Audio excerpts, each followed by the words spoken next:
Assalamualaikum warahmatullahi wabarakatuh.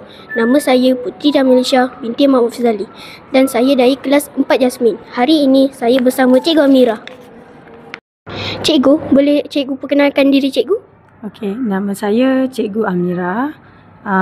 Saya mengajar subjek PSV dan juga PJ lah di sekolah ni. Soalan seterusnya, cikgu berasal daripada mana? Saya berasal daripada Keluang, Johor.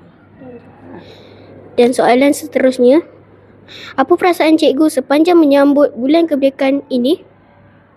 Perasaan saya sangat teruja dan saya sangat gembira apabila saya melihat di sekolah ini murid-muridnya sangat gembira menyambut hari kemerdekaan.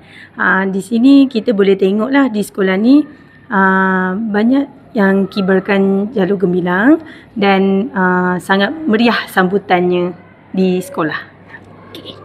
Soalan seterusnya, apakah aktiviti atau program yang cikgu paling suka dalam bulan kemerdekaan? Okey.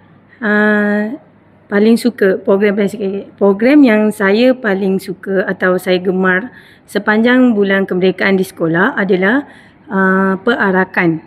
Sebab di sini kita boleh lihat betapa pentingnya menyambut bulan kemerdekaan, di mana kita boleh lihat murid-murid bersemangat menggayakan pelbagai pakaian tradisional, pakaian-pakaian pahlawan dan di situ kita boleh memupuk semangat patriotism di kalangan murid.